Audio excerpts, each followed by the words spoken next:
Hello, I'm Jane Frizzell, and this is Steinbrecht Sessions, where we are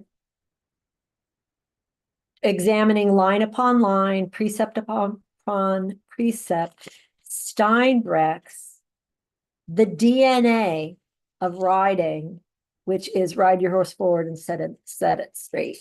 It's it's a section or chapter in the Gymnasium of the Horse. It's at the end of the first third, and we're covering the pages in this edition. I don't have the cover. I think it's the 1994 edition. And I'm only telling you this so that the pagination may differ if you have a more recent edition. But we are going through the chapter that starts on page 71 and goes through page 78. Number 3, the artificial carriage of the horse. That's a little bit of a misnomer and kind of, it's not actually an artificial carriage of the horse. We have to use other means to cause the horse to use himself in the best way that nature gave him when carrying a rider. So if that's artificial, I don't consider it artificial. I consider it the only sane way to ride. And but anyway, we are going through this section. It's in my book 71 through 78, and we are on page 74 today at the bottom of it. And it's a paragraph that I half halted and thought about a little bit, because it's the kind of section where an unschooled or unprepared person who isn't considering the context that the man wrote this paragraph in a context. And so if the whole thing isn't understood, it would be really easy to go awry.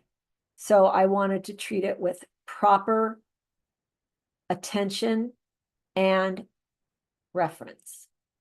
Maybe even reverence. Okay, here we go. So we're at the bottom of page 74, and he's been talking about die Aufrichtung, that the forehand, as the hindquarters as the hindquarters engage by load bearing, the forehand of the horse, meaning its withers, the front of the horse and its body starts to come up. So uphillness is decided by the relationship of the croup to the withers, not the croup to the pole. All right, I could go on a whole nother section of that, but I think we've covered it enough for now. Listen what he says. So when we're teaching the horse how that we want him to go by loading behind and advancing forward with a loaded hindquarter,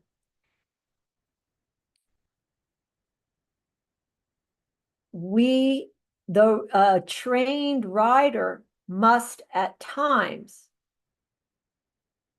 it's been done logically, it's hopefully not too often, but at times the rider must deviate from his normal riding position in any or all directions as soon as circumstances require it. And I'm going to add in there, and then immediately return to the quote normal position. So the normal position, when these dead guys are when they're talking about normal position, they're talking about normal dressage sitting, which is loose sitting, straight plumb line, ear, shoulder, hip, heel, the weight of the limbs hanging down naturally to find their natural resting place, thus steadiness. And from that situation can be then the straight line elbow to bit. And the base of support, of course, is the triangle of the seat. And there's the base of support is the base of support, the triangle of the seat, is held in place in a way, or is assisted to be kept in place by the weight of the upper body being just always remaining over it. So it's like a wonderful little security. Okay, but now he's saying in certain circumstances, a trained rider is able to deviate in any and all directions. And he's gonna list some of those. I think there's 3 of them. Boy, do I want to put an asterisk, like, don't get fascinated with the deviations, because when a trained rider deviates from the normal position, they make the correction so fast, and it usually has to do with one side or the other engagement. And then return to normal. So these aren't things that you could go on like a sabbatical and be sitting in these incorrect places. It's for, I hate a quick fix, but it's to intervene or protect or correct occasional unfortunate decisions from a horse. Okay. Or failures of a horse. Okay. As soon as he must be able to deviate from the normal position in all directions as soon as circumstances require it. And, you know, before I start in on the list of examples of ways that we can deviate, the chapter that he explains the seat is, I think it's the very first chapter of his book. So you can go back and read that, but I'll also put a link in the description for that section read aloud from Audio Classical Horse Books. I'll put a link for that in the description so you can hear for yourself exactly what he says this, quote, normal seat is. Okay, I'm going to continue now. Example 1, he may lean forward to make it easier for a reluctant horse to move forward, to soften hard shocks and bumps, and to protect soft or sensitive backs. So that is referencing a half seat. Might get off his back a little bit. So he doesn't, maybe the horse feels a little claustrophobic by all of the weight and the entire base of support around him. So to give him a little relief from that, or just say, oh no, my darling, it's okay, we can proceed. I could go in a half seat. Or maybe it's part of my regular warm-up with a horse that likes to have, maybe he wants to go wah, wah, wah, a little bit with his back before he finds his back, which is part of our routine. I'm going to put another link in the description for the routine warm-up during which a horse finds his back. So a half seat can help that. But again, I'm not saying it's okay for you to ride in a half seat. You must be able to ride in a half seat, whether it's for 3 seconds or 30 minutes. For this circumstance that he's describing, it doesn't matter, but it will return to the normal seat, to the normal situation. Okay. So then this sentence should have been in a parentheses in my opinion, because he's still talking about a half seat that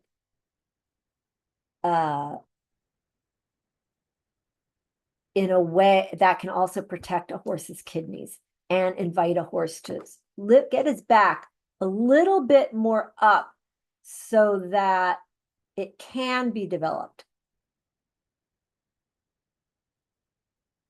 All right, example 2. The rider may lean back or sit back in order to be able to drive deliberately forward in the direction of the forces. So that is a driving seat, and it can also be used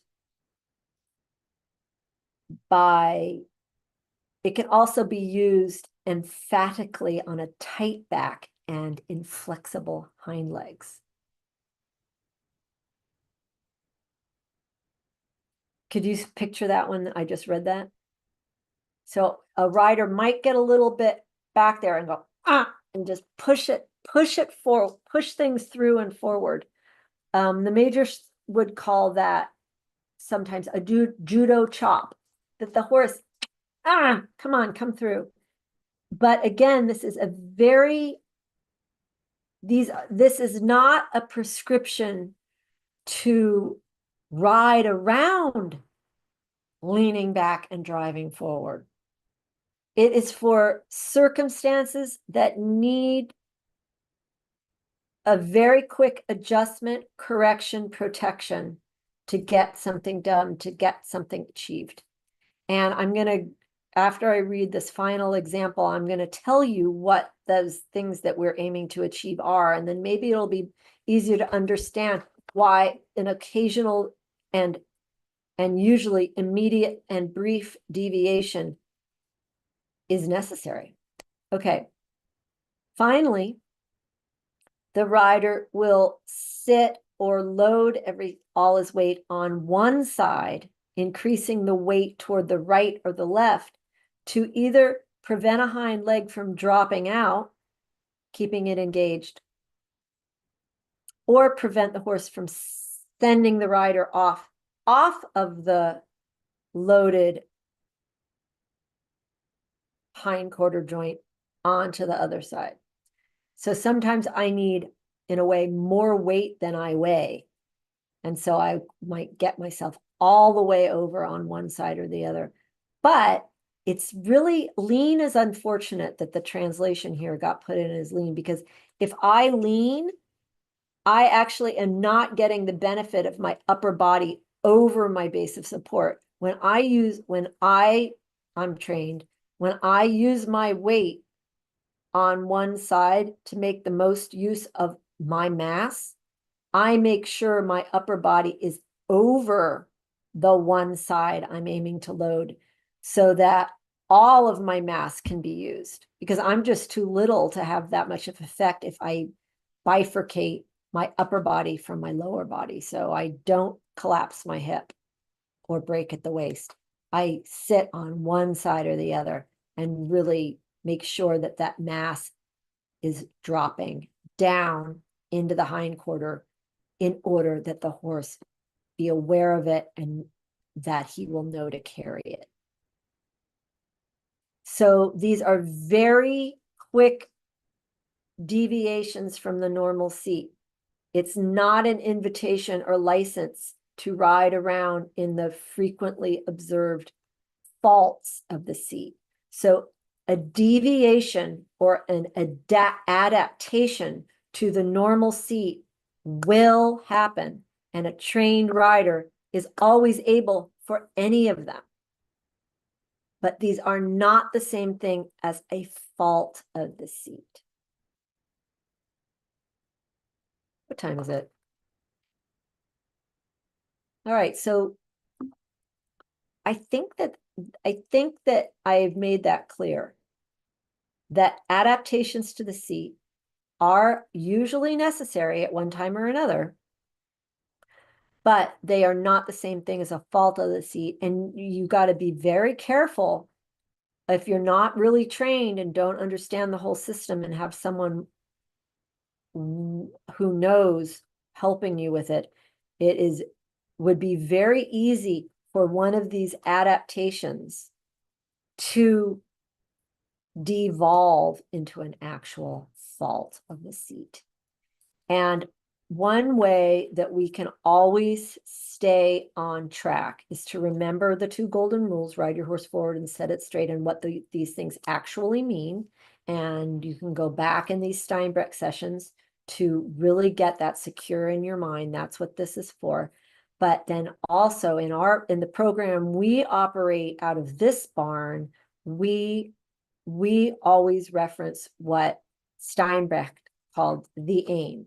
He said the rider trainer has achieved his aim and fully trained his horse when both forces of the hindquarters, the carrying power and the propulsive force, bound by elasticity, are fully developed, and when the rider can use and balance the effects of these forces at will and in precise ratios.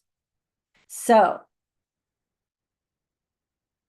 if I keep that aim that I just recited for you in my mind, that will give me license to adapt my seat to achieve those aims, but it will prevent me from fooling myself and lapsing into a fault of the seat. The other, I don't know what page it's on. When let me see if it's in here.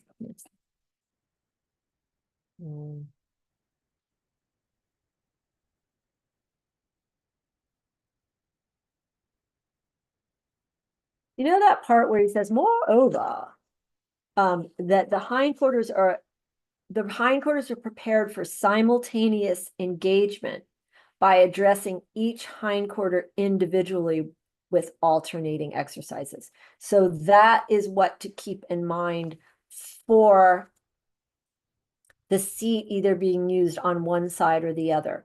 It is so that the hindquarters are going to become matched and training the elasticity that the horse can adjust between carrying and propulsive force, carrying power and propulsive force, in order to adjust the length of his steps, the power in each step, and the trajectory of those steps.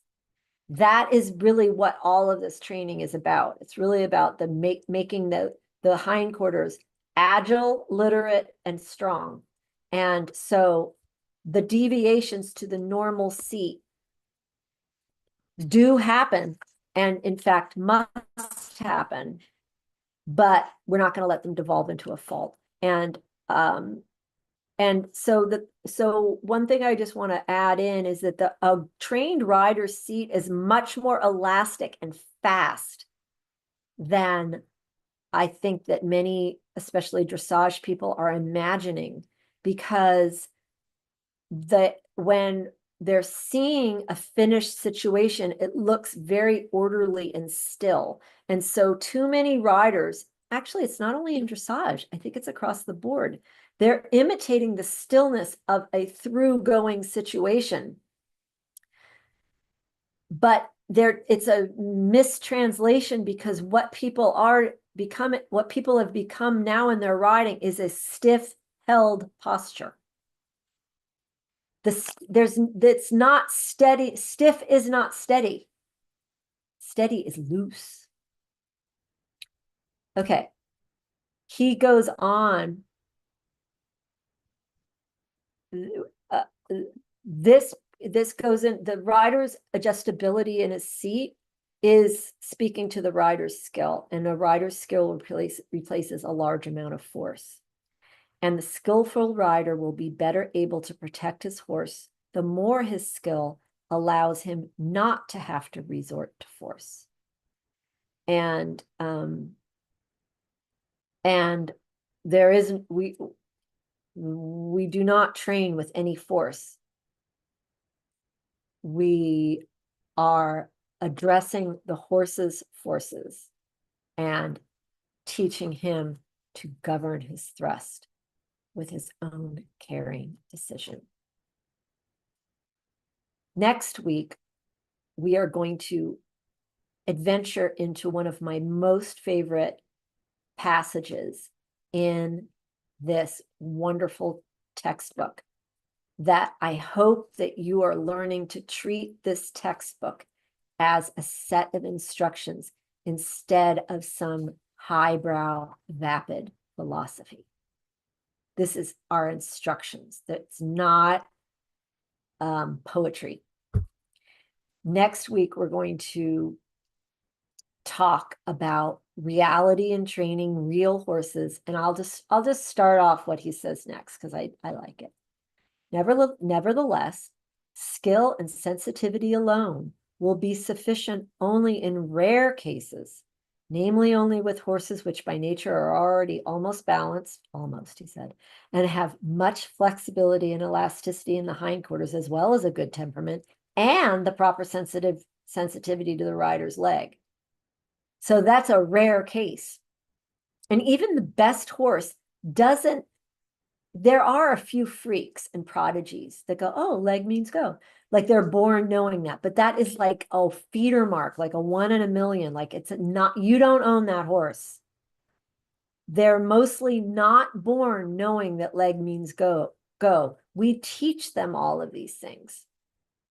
And there is a phase of the education that we're going to talk about next week. It's on page 75.